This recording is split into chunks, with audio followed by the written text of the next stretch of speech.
Welcome friends. आज की video बहुत ही इंपॉर्टेंट होने वाली है क्योंकि आज हम जो है कंपैरिजन करेंगे डिफरेंट टाइप्स ऑफ अर्थराइटिस, जो कि आपको यहाँ पे क्लिनिकल क्वेश्चन में बहुत ही इंपॉर्टेंट रोल प्ले करेंगे यहाँ पे उसको सॉल्व करने के लिए। So without wasting any time let start. तो यहाँ पे देखिए डिफरेंट टाइप्स ऑफ अर्थराइटिस की अगर हम बात करें तो सबसे पहले आपका आता है यहाँ पे osteoarthritis, rheumatoid arthritis, psoriatic arthritis, gout, और यहाँ पे एंकलाइजिंग स्पॉन्डिलाइटिस, रिएक्टिव अर्थराइटिस, यहाँ पे एसएलई अर्थराइटिस और आपका यहाँ पे स्यूडोगाइड। तो चलिए फिर एक एक का यहाँ पे हम कंपैरिजन देखते हैं कि एक जो है दूसरे से किस मामले में जो है वो डिफरेंस होता है। ठीक है, टाइप्स की अगर हम बात करें तो यहाँ पे जो आपका ऑस्टियो अर्थराइटिस होता है ये क्या है, एक तरह का यहाँ पे डीजेनरेटिव डिसऑर्डर होता है या फिर आप डिजीज बोल सकते हैं। ठीक है, रोमेटॉइड अर्थराइटिस की बात करें तो ये क्या है, एक तरह की ऑटो इम्यून डिजीज होती है।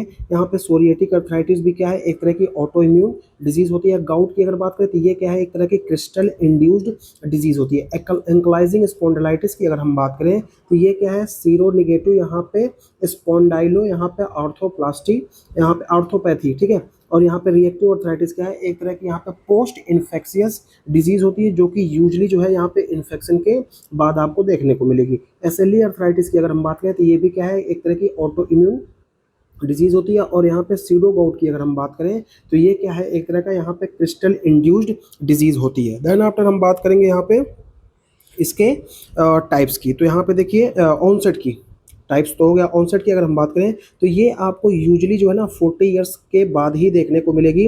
अगर हम रोमेटॉइड अर्थराइटिस की बात करें तो इसमें जो एज ऑफ ऑनसेट होता है वो हो जाएगा आपका यहाँ पे कितना, 20 to 40 ईयर्स ऑफ एज यहाँ पे। देन सोरिएटिक अर्थराइटिस की बात करें तो इसमें जो आपकी एज होती है वो आपकी 30 to 50 ईयर्स के आसपास होती है। देन गाउट की अगर हम बात करें तो गाउट जो है आपको सडनली देखने को मिलता है। एंकलाइजिंग स्पॉन्डिलाइटिस की बात करते हैं, इसमें जो एज है, एज ऑफ ऑनसेट है वो लेस देन 40 ईयर्स होता है। उसके बाद हम बात करें रिएक्टिव अर्थराइटिस का, इसमें जो है आपका age of onset 20 to 40 years के आसपास होता है। और एसएलई अर्थराइटिस की अगर हम बात करें जिसमें आपको 15 to यहाँ पे 40 ईयर्स का एज जो है वो देखने को मिलता है। और यहाँ पे जो आपका सीडो गाउट की अगर हम बात करें तो ये जो है यूजली एल्डरली पीपल में होता है जिनकी एज जो है वो 60 ईयर से ज़्यादा होती है। ठीक है, उसके बाद हम बात करेंगे यहाँ पे ज्वाइंट इन्वॉल्वमेंट, मतलब कौन से अर्थराइटिस में आपका कौन सा ज्वाइंट इन्वॉल्वमेंट होता है। यहाँ पे ऑस्टियो अर्थराइटिस की बात करें तो यहाँ पे जो आपकी वेट बियरिंग ज्वाइंट्स होते हैं वो इसमें इन्वॉल्व होता है। यहाँ पे डीआईपी और पीआईपी, यहाँ पे डिस्टल इंटरफेरेंजियल ज्वाइंट और प्रॉक्सिमल इंटरफेरेंजियल ज्वाइंट, ये कहाँ पे इन्वॉल्वमेंट होते हैं आपके ऑस्टियो अर्थराइटिस के केस में। रोमेटॉइड अर्थराइटिस की अगर हम बात करें तो इसमें आपको यहाँ पे एमसीपी मेटाकार्पोफेलेंजियल ज्वाइंट, उसके साथ साथ यहाँ पे पीआईपी प्रॉक्सिमल इंटरफेलेंजियल ज्वाइंट, और आपका जो रिस्ट होता है वो भी इन्वॉल्व होता है। और यहाँ पे जो ये ज्वाइंट इन्वॉल्वमेंट है ना, ये क्या होता है, सिमेट्रिकल इन्वॉल्वमेंट होती है, इसमें सिमेट्री पाई जाती है।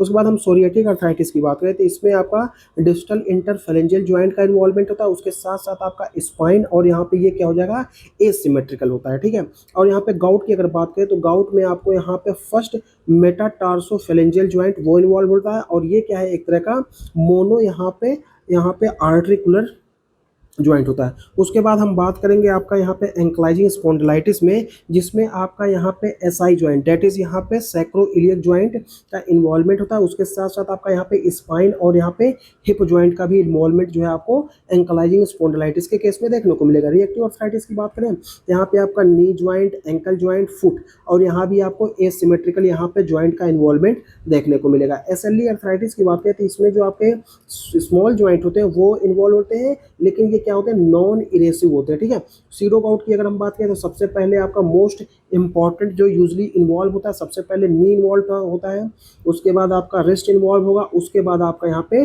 शोल्डर का इन्वॉल्वमेंट देखने को मिलेगा। मॉर्निंग स्टिफनेस की बात करें तो यहाँ पे देखिए ऑस्टियो अर्थराइटिस के केस में आपको मॉर्निंग स्टिफनेस जो है वो लेस देन 30 मिनट देखने को मिलेगी। रोमेटॉइड अर्थराइटिस के केस में आपको स्टिफनेस जो है वो greater than 1 our, psoriatic arthritis में आपको यहाँ पे ग्रेटर देन 30 मिनट, और गाउट के केस में आपको माइल्ड या फिर जो है मॉर्निंग स्टिफनेस जो है वो एब्सेंट दिखाई देगी। ठीक है, एंकलाइजिंग स्पॉन्डिलाइटिस की अगर हम बात करें तो इसमें आपको 30 मिनट, और ये इंप्रूव हो जाएगी जब क्या करेंगे, आप एक्टिविटी को परफॉर्म करेंगे। ठीक है, और रिएक्टिव अर्थराइटिस में आपको यहाँ पे ग्रेटर देन 30 मिनट, और यहाँ पे एसएलई अर्थराइटिस में आपको माइल्ड यहाँ पे मॉर्निंग स्टिफनेस जो है वो देखने को मिलेगी। लेकिन आपको यहाँ पे सीडो गाउट की अगर हम बात करें तो इसमें भी आपको माइल्ड यहाँ पे मॉर्निंग स्टिफनेस जो है वो देखने को मिलेगी। यहाँ पे देखिए सिस्टेमिक इन्वॉल्वमेंट की अगर हम बात करें तो सिस्टेमिक इन्वॉल्वमेंट इन्वॉल्वमेंट में जो है ना, सबसे पहले देखिए यहाँ पे ऑस्टियोआर्थराइटिस में कोई भी सिस्टेमिक सिम्टम्स जो है आपको नहीं देखने को मिलेगा, लेकिन रोमेटॉइड अर्थराइटिस के केस में आपको फटीग देखने को मिलेगा, फीवर देखने को मिलेगा और यहाँ पे आपका वेट लॉस भी देखने को मिल रहा है। अगर आपको कोई क्लिनिकल क्वेश्चन दिया है तो आपसे पूछे कि ये एक तरह की ऑटो इम्यून डिजीज है जिसमें एक मेल पेशेंट है जिसकी एज जो है 30 ईयर्स है और उसमें जो है मेटाकार्पोफेरेंजियल जॉइंट का इन्वॉल्वमेंट है जो कि क्या है एसिमेट्रिक है, और मॉर्निंग में उसको स्टिफनेस भी रहती है यहाँ पे ग्रेटर देन 1 आवर, और यहाँ पे उसको जो सिम्टम्स है वो क्या फटीक है, फीवर है, वेट लॉस है, तब आप यहाँ पे डायग्नोसिस किस चीज़ का बनाएंगे, रोमेटॉइड अर्थराइटिस का। तो ऐसे क्लिनिकल क्वेश्चन आपको पूछेगा, ठीक है। तो आपको जब यहाँ पे ये कंपैरिजन पता रहेगा ना कि किस केस में क्या रहेगा, तो आप बहुत इजीली तरीके से उस क्वेश्चन को यहाँ पे सॉल्व कर सकते हैं। देन आफ्टर हम बात करें यहाँ पे सोरियाटिक अर्थराइटिस में, यहाँ पे मे हैव यहाँ पे स्किन या फिर नेल लीजन आपको यहाँ पे देखने को मिलेगा। गाउट के केस में आपको फीवर इन एक्यूट गाउट, अगर देखिए एक्यूट गाउट है तो उस केस में आपको फीवर जो है यहाँ पे सिस्टेमिक सिम्टम्स में देखने को मिलेगा। देन आफ्टर हम बात करें एंकलाइजिंग स्पॉन्डिलाइटिस में, जिसमें आपको यूवीआइटिस देखने को मिलेगा, फटीग, और यहाँ पे भी आपको वेट लॉस की आपको हिस्ट्री मिलेगी। देन यहाँ पे रिएक्टिव अर्थराइटिस में यूरेथ्राइटिस और यहाँ पे कंजक्टिवाइटिस यहाँ पे देखने को मिलेगा। एसएलई तो यहाँ पे देखिए आपको रैसेस देखने को मिलेगा, सेरोसाइटिस है और यहाँ पे नेफ्राइटिस, लेकिन आपको स्यूडो गाउट में जो है ये सिम्टम्स बहुत रेयरली जो है दिखाई देते हैं। देन डिफॉर्मिटी की अगर हम बात करें तो यहाँ पे ऑस्टियोआर्थराइटिस की अगर हम बात करें तो इसमें आपको दो तरह की डिफॉर्मिटी दिखाई देती है, ठीक है। एक हो जाएगी आपका हर्बेंडन, एक होता है आपका बाउचेट्स नोट्स। देखिए आपका जो हर्बेंडन जो होता है ना, ये आपको कहाँ देखने को मिलेगा, तो ये आपको पीआईपी डीआईपी पे देखने को मिलेगा, डिस्टल इंटरफेरेंजियल जॉइंट पे आपको यहाँ पे हर्बेंडन दिखाई देगा, और यहाँ पे जो बाउचेट्स यहाँ पे नोड है ये आपको कहाँ दिखाई देगा, ये आपको पीआईपी डेट इज यहाँ पे प्रॉक्सिमल इंटरफेरेंजियल जॉइंट पे जो है वो दिखाई देगा। देखिए यहाँ पे रूमेटॉइड अर्थराइटिस की बात करें तो इसमें आपको स्वान नेक डिफॉर्मिटी देखने को मिलेगा, उसके साथ साथ आपको यहाँ पे क्या देखने को मिलेगा, यहाँ पे बोटेनियर, यहाँ पे अल्नर डेविएशन। यहाँ पे अगर सोरियाटिक अर्थराइटिस की बात करें तो यहाँ पे आपको सोसेस डिजीज देखने को मिलेगा, उसके साथ साथ आपको यहाँ पे नेल पिटिंग की भी हिस्ट्री मिलेगी। यहाँ पे टोफाई इन क्रोनिक गाउट, गाउट के केस में आपको टोफाई देखने को मिलेगा। एंकलाइजिंग स्पॉन्डिलाइटिस के यहाँ पे तो स्टूपिड यहाँ पे पोस्चर, और उसके साथ साथ आपको यहाँ पे बम्बू स्पाइन जो है वो देखने को मिलेगा। देन आफ्टर रिएक्टिव अर्थराइटिस की बात करें तो यहाँ पे इंथीसाइटिस और यहाँ पे डेक्टालाइटिस जो है देखने को मिलेगा, कब, यहाँ पे आपका पोस्ट इन्फेक्शन, दैट इज यहाँ पे रिएक्टिव अर्थराइटिस के केस में। देन आफ्टर एसएलई की अगर हम बात करें तो इसमें आपको जैकॉर्ड यहाँ पे आर्थ्रोपैथी, जो कि क्या है एक तरह की रिवर्सिबल कंडीशन, अगर आप इसको यहाँ पे ट्रीट करेंगे तो ये कंडीशन क्या हो जाएगी, यहाँ पे रिवर्स हो जाएगी। देन आफ्टर यहाँ पे सीडो गाउट, यहाँ पे आपको ऐसा कुछ दिखाई नहीं देगा। देन आफ्टर हम बात करेंगे यहाँ पे क्रिस्टल कहाँ किस किस केस में आपको यहाँ पे क्रिस्टल देखने को मिलते हैं। तो सबसे पहले आपका यहाँ पे ऑस्टियोआर्थराइटिस में कोई क्रिस्टल नहीं देखने को मिलेगा, यहाँ पे रूमेटॉइड अर्थराइटिस में भी ऐसा कुछ नहीं होता, यहाँ पे सोरियाटिक अर्थराइटिस में भी ऐसा कुछ नहीं था, लेकिन गाउट के केस में आपको यहाँ पे मोनोसोडियम यूरिएट, जो कि क्या है एक तरह का निडल शेप्ड क्रिस्टल होता है, और ये क्या है निगेटिवली यहाँ पे बाइफ्रिंजेंस जो है वो अपीयरेंस को शो करता है। एंकलाइजिंग स्पॉन्डिलाइटिस में भी कुछ नहीं देखने को मिलेगा, रिएक्टिव अर्थराइटिस में भी कुछ नहीं देखने को मिलेगा, एसएलई के केस में भी कुछ नहीं, लेकिन सीडो गाउट के केस में आपको यहाँ पे कैल्शियम पायरोफॉस्फेट का जो है क्रिस्टल दिखाई देगा, जो कि यहाँ पे रोम्बॉइड शेप होगा, लेकिन ये क्या है आपका पॉजिटिव बाइफ्रिंजेंट, ठीक है। देखिए यहाँ पे निगेटिव यहाँ पे बाइफ्रिंजेंस था, और ये जो है आपका पॉजिटिव बाइफ्रिंजेंस है, दोनों को आप एक दूसरे के साथ यहाँ पे डिफ्रेंशिएट कर रहे हैं। अगर यहाँ पे निगेटिवली है तो यहाँ पे जो गाउट हो जाएगा, पॉजिटिवली है तो यहाँ पे स्यूडो गाउट का यहाँ पे इंडिकेशन देता है। सेरोलॉजी की अगर हम बात करें तो यहाँ पे देखिए आपका रोमेटिक फैक्टर प्रेजेंट होगा, उसके साथ साथ एंटी सीसीपी यहाँ पे निगेटिव, अगर एंटी सीसीपी निगेटिव है तब आपका ये किस चीज़ का डायग्नोसिस बनेगा, ऑस्टियोआर्थराइटिस का। यहाँ पे देखिए रोमेटॉइड फैक्टर यहाँ पे पॉजिटिव है, उसके साथ साथ आपको यहाँ पे एंटी सीसीपी अगर पॉजिटिव है तो ये आपका किसकी डायग्नोसिस बनेगी, रूमेटॉइड अर्थराइटिस की। यहाँ पे देखिए रोमेटिक फैक्टर यहाँ पे निगेटिव है, उसके साथ साथ यहाँ पे एंटी सीसीपी जो है वो भी निगेटिव है, ये आपका इंडिकेट करता है सोरियाटिक अर्थराइटिस का, ठीक है। देन आफ्टर हम बात करेंगे यहाँ पे गाउट के केस में आपको यहाँ पे यूरिक एसिड का जो लेवल है वो आपको बढ़ा हुआ दिखाई देगा। यहाँ पे एंकलाइजिंग स्पॉन्डिलाइटिस में आपको HLA-B27 पॉजिटिव मिलेगा, ठीक है। और यहाँ पे देखिए रिएक्टिव अर्थराइटिस में भी आपको यहाँ पे HLA-B27 यहाँ पे पॉजिटिव मिलेगा। उसके साथ साथ यहाँ पे अगर हम बात करें एसएलई अर्थराइटिस की, जिसमें आपको ANA पॉजिटिव और डबल स्टैंडर्ड DNA भी आपको यहाँ पे पॉजिटिव मिलेगा।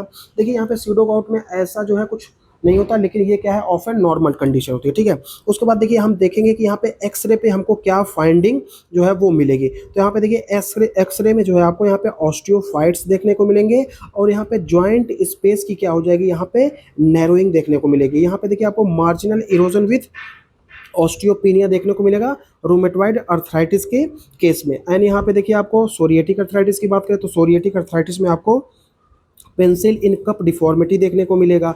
गाउट के केस में आपको राइट बाइट, यहाँ पे रेड बाइट, यहाँ पे इरोजन देखने को मिलेगा। एंक्लाइजिंग स्पॉन्डिलाइटिस को यहाँ पे आपको बम्बो स्पाइन या फिर जो है सैक्रोलिथियसिस जो है वो देखने को मिलेगी। रिएक्टिव अर्थराइटिस की अगर हम बात करें तो इसमें आपको एसिमेट्रिक यहाँ पे जॉइंट की नैरोइंग देखने को मिलेगी। यहाँ पे एसएलई अर्थराइटिस में आपको क्या देखने को मिलेगा, यहाँ पे आपको नॉन इरेजिव जो है वो एक्सरे पे देखने को मिला, कोई भी इरोजन नहीं है, ठीक है। और सीरो गाउट में आपको यहाँ पे कॉन्ड्रो कैल्सिनोसिस जो कि क्या है एक तरह का कार्टिलेज का कैल्सिफिकेशन जो है वो देखने को मिलेगा यहाँ पे एक्सरे पे।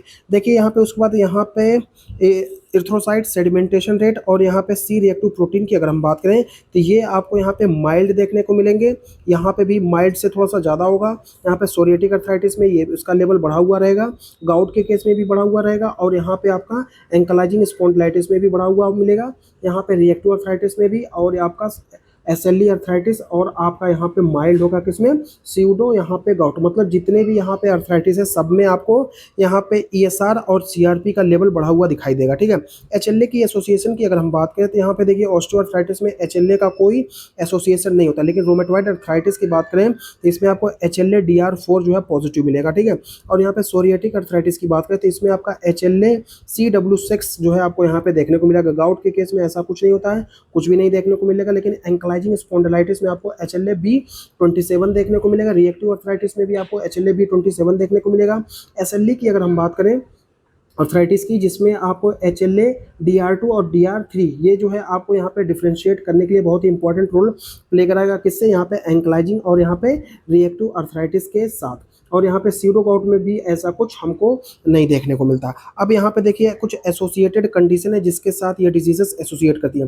देखिए यहाँ पे एज के साथ और यहाँ पे ओबिसिटी के साथ कौन एसोसिएट करेगा, आपका यहाँ पे ऑर्थो अर्थराइटिस, ठीक है, ऑस्टियोआर्थराइटिस।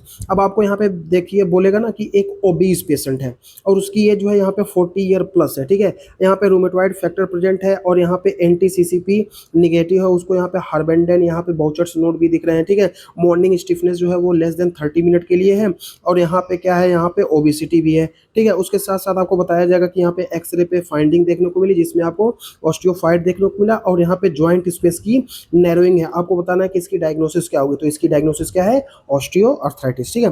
उसके बाद रूमेटॉइड अर्थराइटिस की अगर हम बात करें तो ये जो है आपका यहाँ पे फेल्टीज सिंड्रोम के साथ एसोसिएट करता है। उसके साथ साथ आपका ये इंटेस्टाइनल लंग डिजीज के साथ भी ये एसोसिएट करता है। उसके बाद हम बात करें यहाँ पे देखिए सोरिएटिक अर्थराइटिस जो कि सोरिएसिस और यहाँ पे नेल पिटिंग के साथ एसोसिएट करता है। यहाँ पे गाउट जो है यहाँ पे CKD chronic kidney disease, obesity और अल्कोहल के साथ एसोसिएट करता है। देन आफ्टर हम बात करेंगे आपका यहाँ पे IBD, यहाँ पे इन्फ्लामेटरी बाउल डिजीज, और यहाँ पे ये यूवियाइटिस के साथ एसोसिएट करता है। देन आफ्टर हम बात करेंगे आपका यहाँ पे रिएक्टिव अर्थराइटिस में यहाँ पे STI डेट इज़ यहाँ पे सेक्सुअली ट्रांसमिटेड इन्फेक्शन या फिर जो है आपका GIT इन्फेक्शन के साथ ये एसोसिएट करता है। और यहाँ पे SLE अर्थराइटिस में आपको SLE के फीचर देखने को मिलेंगे, यहाँ पे कुछ रीनल फीचर भी हो सकते हैं स्किन के, और यहाँ पे CNS के फीचर देखने को मिलेंगे। और यहाँ पे शूडो गाउट की अगर बात करें जिसमें आपको क्रोमेटोसिस या फिर जो है हाइपर पैराथायरॉइडिज्म की आपको यहाँ पे एसोसिएशन कंडीशन देखने को मिलेगी, ठीक है। देन आफ्टर हम बात करेंगे आपका यहाँ पे ट्रीटमेंट कि यहाँ पे ऑस्टियोआर्थराइटिस के केस में हम क्या क्या ट्रीटमेंट देते हैं। तो सबसे पहले यहाँ पे नेसेट्स देंगे, और यहाँ पे क्या देंगे, एक्सरसाइज। यहाँ पे non steroidal anti inflammatory drug की अगर हम बात करें तो सबसे पहले आप यहाँ पे आइबुप्रोफेन दे सकते हैं, यहाँ पे आप एस्प्रिन दे सकते हैं, और यहाँ पे क्या दे सकते हैं, यहाँ पे नेप्रोक्सिन। तो ये कुछ नेसेट्स होते हैं जो कि यहाँ पे आप ऑस्टियोआर्थराइटिस के केस में दे सकते हैं। देन आफ्टर हम रूमेटॉइड अर्थराइटिस की बात करें जिसमें आप डिमांड में आप क्या देते हैं, मीथोट्रेक्सेट और बायोलॉजिक्स, ठीक है। सोरिएटिक अर्थराइटिस की अगर हम बात करें, जिसमें आप यहाँ पे मीथोट्रेक्सेट और यहाँ पे ट्यूमर नेक्रोसिस फैक्टर यहाँ पे इनहिबिटर जो है वो देते हैं। गाउट के केस में भी आप क्या देंगे, यहाँ पे नेसेट्स देंगे, आइबुप्रोफेन, एस्पिरिन और यहाँ पे नेप्रोक्सिन, यहाँ पे कॉल्चिसिन और यहाँ पे एलोप्यूरिनॉल जो है ये आपको एक्यूट गाउट के केस में देते हैं, ठीक है। देन आफ्टर एंकलाइजिंग स्पॉन्डिलाइटिस की बात करते हैं, इसमें भी आप नेसेट्स, आइबुप्रोफेन, यहाँ पे जो है एस्पिरिन, ये सब दे सकते हैं। और यहाँ पे ट्यूमर नेक्रोसिस फैक्टर यहाँ पे ब्लॉकर आप दे सकते हैं, ठीक है। रिएक्टिव अर्थराइटिस की अगर हम बात करें, जिसमें आप यहाँ पे नेसेट्स देंगे, यहाँ पे ABX, यहाँ पे इफ इन्फेक्शन हो जाए, ठीक है। देन आफ्टर यहाँ पे जो है आप यहाँ पे SLE अर्थराइटिस की अगर हम बात करें, तो SLE अर्थराइटिस में आप क्या देंगे, तो सबसे पहले आप यहाँ पे हाइड्रोक्लोरोक्विन देते हैं और यहाँ पे क्या देते हैं, यहाँ पे स्टीरॉइड दे सकते हैं। सीडो गाउट की अगर हम बात करें, तो सीडो गाउट में आप क्या यहाँ पे नेसेट्स देंगे और यहाँ पे कॉल्चिसिन देंगे। तो ये था आपका यहाँ पे कंपैरिजन जो है आपका डिफरेंट टाइप्स ऑफ अर्थराइटिस का, यहाँ पे एक टेबल के फॉर्म में, जिसको आप एक दो बार पढ़ेंगे तो आपको याद हो जाएगा, ठीक है। और ये आपको एग्जाम के टाइम ना, क्योंकि देखिए यहाँ पे कोई क्वेश्चन देता है ना, तो उसमें यहाँ पे चारों ऑप्शन दे देगा। क्या क्या देगा, एक आपको ऑस्टियोआर्थराइटिस का भी देगा, ठीक है, यहाँ पे रूमेटॉइड अर्थराइटिस भी देगा, यहाँ पे सोरिएटिक अर्थराइटिस भी देगा और आपको यहाँ पे रिएक्टिव अर्थराइटिस भी देगा। अब आप यहाँ पे थोड़ा बहुत भी कंफ्यूज तो जरूर होते होंगे, ठीक है, एग्जाम में। तो ये टेबल अगर आपको यहाँ पे याद रहेगी ना, तो फिर आप फटाक से आंसर यहाँ पे मार्क कर लेंगे और आपको एक नंबर अच्छे से मिल जाएगा, ठीक है। होप आपको ये वीडियो अच्छी लगी हो। Thank you for watching, keep supporting and have a great day.